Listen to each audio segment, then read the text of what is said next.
Hujambo mtazamaji popote ulipo alasiri hii ikiwa ni saa 10 kamili saa za Afrika Mashariki. Karibu kwenye taarifa za Mbiu ya KTN. Nite Ali Manzu. Watu 8 wamefariki baada ya matatu walimokuwa wakisafiria kupata ajali na lori la kubeba miraa katika barabara kuu ya Meru inayoelekea kaunti ya Embu. Inadaiwa kuwa dereva wa lori hilo alikuwa akiliendesha kwa mwendo wa kasi na kushindwa kulidhibiti gari hilo. Miongoni mwa waliofariki ni dereva wa matatu hiyo. Saida Swaleh na taarifa hiyo. Hali ya mchanganyiko ilishuhudiwa katika barabara kuu ya Meru na Embu eneo la Gikumene baada ya matatu hii iliyokuwa ikisafirisha abiria kutoka Meru kuhusika katika ajali na lori mwendo wa saa 4 asubuhi. Ni ajali iliyoacha watu 8 wamefariki. Inasemekana kuwa lori hilo lililokuwa likisafirisha miraa kutoka eneo la Nkubu lilikuwa likiendeshwa kwa mwendo wa kasi na dereva kushindwa kulidhibiti. Tulikuwa tumeweka watu 14, wale wameweza kuumia watu 8.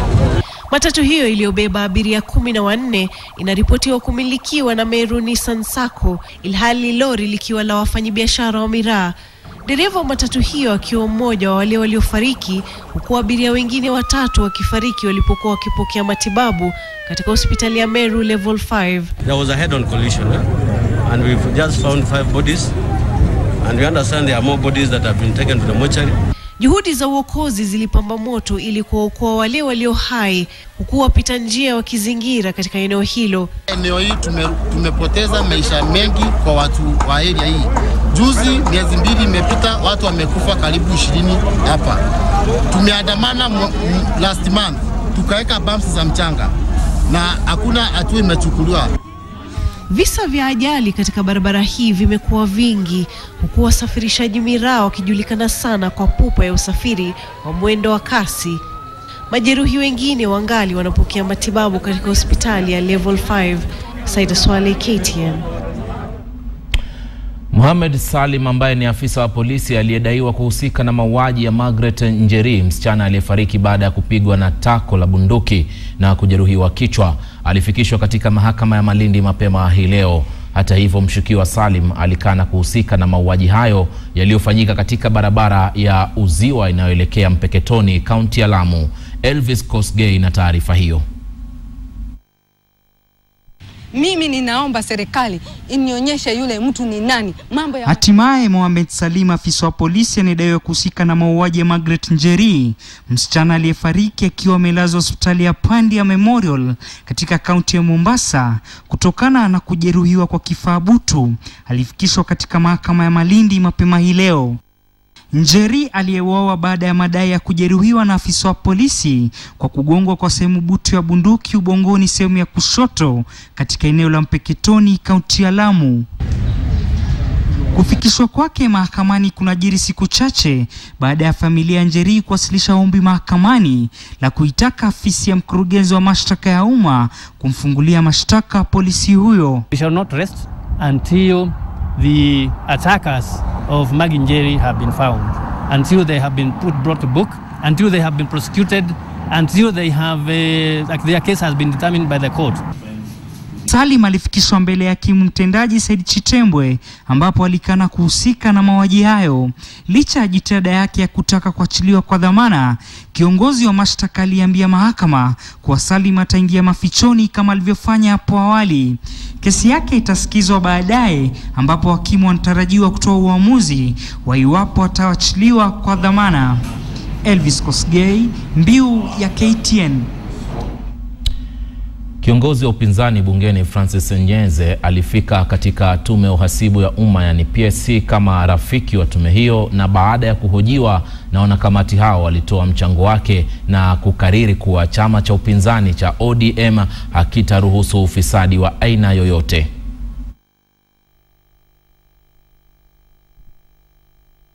Members will be found culpable. Those will be after the implication in corruption. As our party code, we also take a disciplinary action if it's proved beyond reasonable doubt that we are found to be corrupt. We will take action as a party.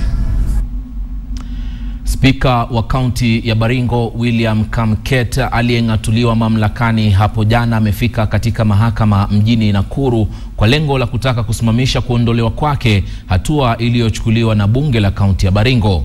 Kamket pia ametaka agizo la mahakama la kupinga kuondolewa kwake pamoja na kufanywa kwa uchaguzi wa spika mwingine kufuatia tangazo la ajira ya nafasi hiyo kwenye magazeti hii leo. Wakili wake Kipkoech Ngetich wakiwa na Kamket mbele ya mahakama ya Nakuru ya ajira na mahusiano ya kazi wamemwelezea Jaji Stephen Radido kuwa hatua ya bunge la kaunti ya Baringo kutumia ripoti ya kamati ya dharura ni kinyume cha sheria. Siku ya Jumatano, bunge hilo lilitumia ripoti hiyo kumng'atua spika kwa madai ya kutofaa kushikilia afisi ya umma, madai ambayo wakili huyo ameyataja kuwa kinyume cha sheria. Hata hivyo, Kamket amedokeza kuwa masaibu yake yamesababishwa na tofauti za kisiasa. Waliokuwa viongozi wa chama cha wanasheria nchini LSK tawi la Bonde la Ufa wameapa kuhakikisha bodi ya chama cha wanasheria nchini itaondolewa wakati wa mkutano mkuu wa mwaka katika chama hicho. Wakizungumza mjini Nakuru, wenyekiti wa zamani Lawrence Karanja pamoja na Kipkoech Ngetich wamedai kuwa uchunguzi uliofanywa kuhusu mradi wa kujenga kituo maalum cha sheria ulionyesha kuwa mradi huo unahitaji shilingi milioni 608 tofauti na shilingi bilioni 1.2 kama inavyodaiwa na bodi. Viongozi hao ambao sasa ni wanachama wa LSK wamewarai mkuu wa sheria na tume ya kupambana na ufisadi kuchunguza ujenzi huo, wakidai hawaupingi ila umekosa uwazi na uwajibikaji katika masuala ya fedha. We intend as members of the Law Society of Kenya to move a motion to have the entire council removed and to have a caretaker council put in place. We want the CEO, who is also the secretary of the Law Society of Kenya Council, to be sent on suspension when you exaggerate value by more than 50%, and it is the membership that is supposed to pay the money. And you say if you can't pay these 39,000 shillings or 50,000 shillings, you cannot get practicing certificate. That is more than dictatorship. You cannot compel people to contribute to charity. If this is a building, I am sorry to say, or I'm not afraid to say, we don't need, if it is going to be forced down the throat of the members. Initially, we thought it was a good idea, and we still believe it was a good idea. But the way it is being pushed down the throat of the members, it raises a lot of questions that. Kwingineko, muungano wa wafanyikazi nchini pamoja na wafanyikazi kutoka kampuni ya usambazaji wa nguvu za umeme za KTN na KPLC wametoa tahadhari kwa mwenyekiti wa tume ya kuratibu mishahara nchini Sarah Serem. Maafisa wa muungano huo wa wafanyikazi wa umeme na KOTU wameelezea kukera kwao na pendekezo la Sarah Serem kutaka kupunguza mishahara yao kuambatana na kazi mtu anayofanya. Hii si mara ya kwanza kwa Serem kupanga kupunguza mishahara yao. Wamedokeza iwapo Serem atawapunguzia mishahara, basi itakuwa hawana budi ila kuandaa mgomo kote nchini. Solidarity forever, for the union makes us strong. They coming when the team for us. If you are talking about job evaluation exercise, KPLC and KTN, since it came into being, they have continued to carry out a job evaluation exercise, and we have never had an issue. Where is SRC coming from? Where is Sarah Serem? Let SRC not push us so that we start questioning the capacity and the ability of those commissioners. Kwingineko, katika kaunti ya Nyeri, mtazamaji, ilikuwa ni furaha kwa wakazi wa sehemu ya Marua, barabara kuu ya kutoka Nyeri kuelekea Nanyuki, baada ya ajali kusababisha lori la maziwa kuanguka na wenyeji kuanza kuyateka maziwa hayo. Ni ajali iliyotokea mwendo wa asubuhi mapema leo baada ya kusababishwa na gari dogo. Carol Nderi anaarifu zaidi kutoka kaunti ya Nyeri. Eneo la Marua, kaunti ya Nyeri. Barabara ya kuelekea Nanyuki, msongamano wa watu uliibua msisimko na kupelekea wengi kuuliza kunani. Na kweli aliyesema Wakenya wanapenda vya bwerere hakukosea. Lori lililokuwa likisafirisha maziwa lilikuwa kivutio kikubwa kwa wengi baada ya maziwa kuanza kuvuja. Habari zilienea kwa haraka na wengi kufika huku wamebeba vibuyu, chupa, sufuria na chochote kile ambacho kingeweza kuzoa maziwa. Mwanzo polisi walijaribu kuzuia umati, lakini jitihada zao zilitibuka na wenyeji kupata uhuru wa kufanya walichotaka. Jamaa huyu aliyeonekana kidogo kuzidiwa na tembo alitangaza kuwa yeye na wenzake ndio wenye maziwa kwa sababu wao ndio huwakamua ng'ombe.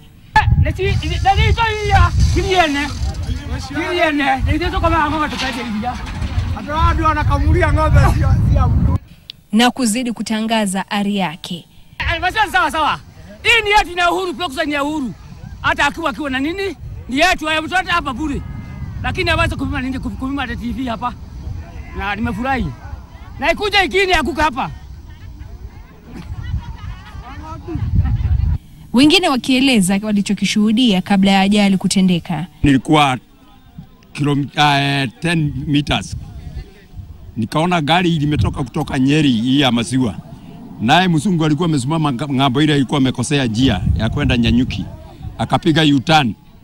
Naye hiyo lori ilikuwa imekuja bio ya maziwa na nyuma yake ilikuwa lori nyingine ya polisi. Ndio sasa yeye kulikuwa igonge, akajaribu kupotea kuhepa. Ndio alikuta pavement. Alafu akakuta head road. Ndio aligonga, alafu akaanguka, lakini alijaribu kwa maana hakugonga, hii nyumba iko hapa karibu. Wengi walirudi manyumbani wakiwa na nia ya kuwauzia maziwa waliopitwa. Karondere, KTN, Nyeri. Naam, ndio hayo mambo ya kutoka Nyeri na Wakenya na vya bwerere utawezapi. Kwingineko, Wakenya wana kila sababu ya kutabasamu baada ya shirika la Standard Group pamoja na kampuni ya Go TV kuungana kwenye kampeni itakayowafanya Wakenya 8 kuwa mamilionea kwa muda wa wiki 8 zijazo.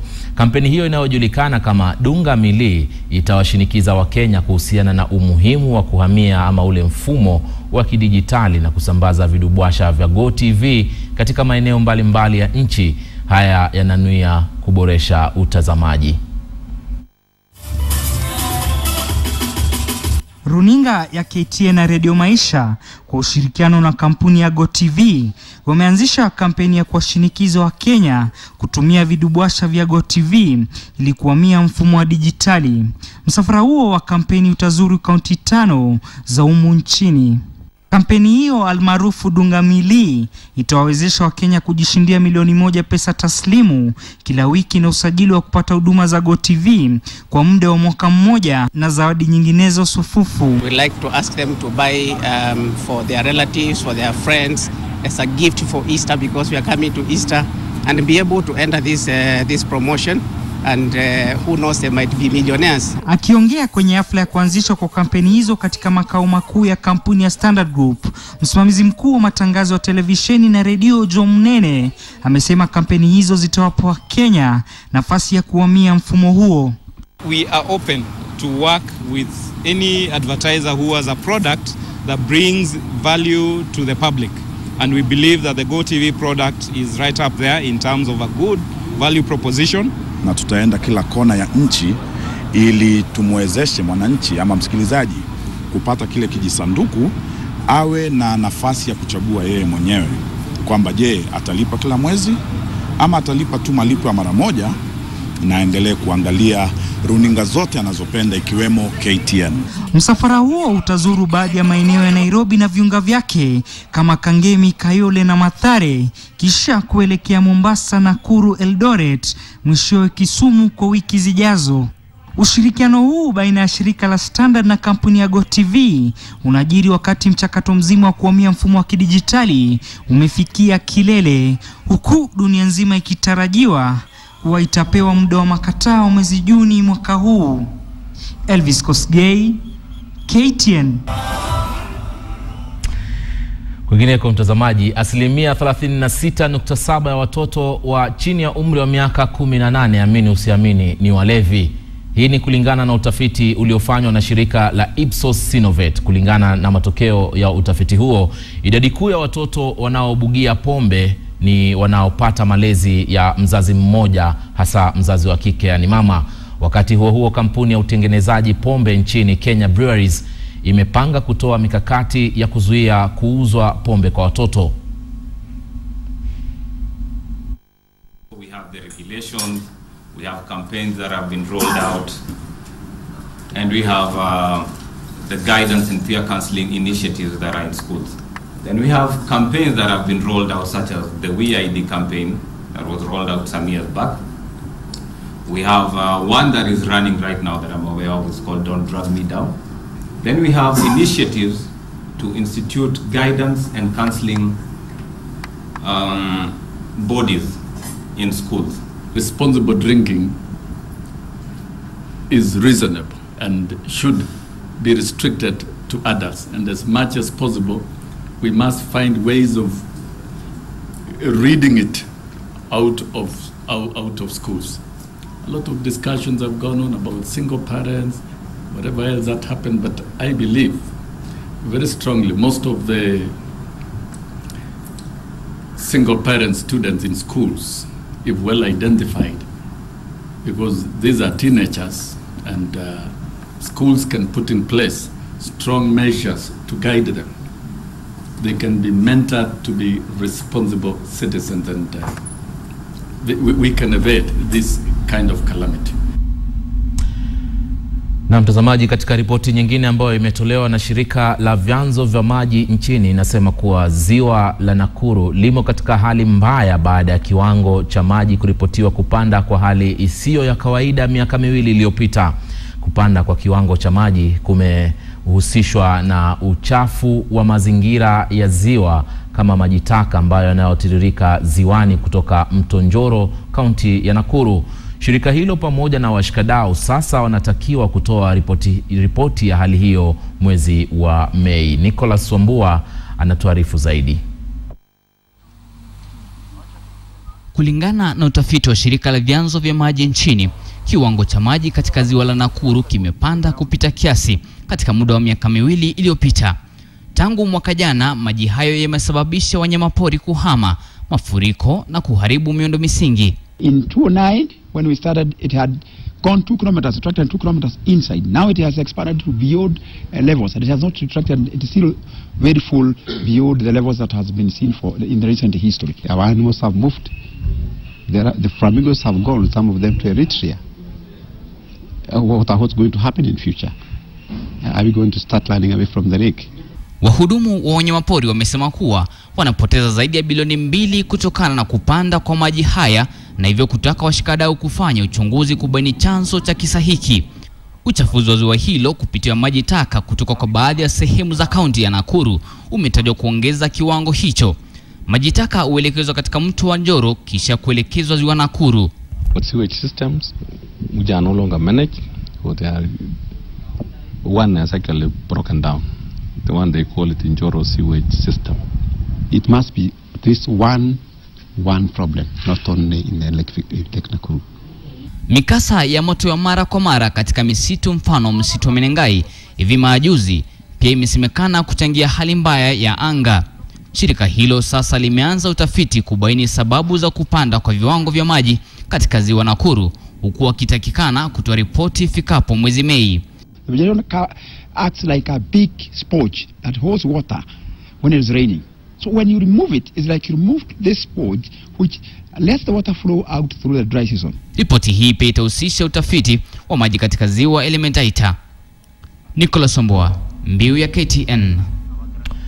Tukiwa bado tuko sehemu hiyo ya Nakuru, watoto 3 wenye umri wa chini ya miaka 10 waliokolewa kutoka kwenye nyumba ambayo ilikuwa imeshika moto jana jioni katika eneo la Sachangwana huko Molo, kaunti ya Nakuru. Inaarifiwa kuwa nyumba hiyo ilishika moto muda mchache tu baada ya upepo mkali kusambaza moto uliochoma msitu mdogo uliokuwa karibu na nyumba hiyo. Moto huo ambao chanzo chake hadi sasa hakijabainika ulienea kwa kasi na kuchoma zaidi ya ekari 2 za msitu huo. Wenyeji waliokuwa karibu walishiriki na kuuzima moto huo, ingawa hawakuweza kuokoa mali yoyote iliyokuwa ndani ya nyumba hiyo. Wenyeji wameilaumu serikali ya kaunti kwa kuchelewa kutuma zimamoto.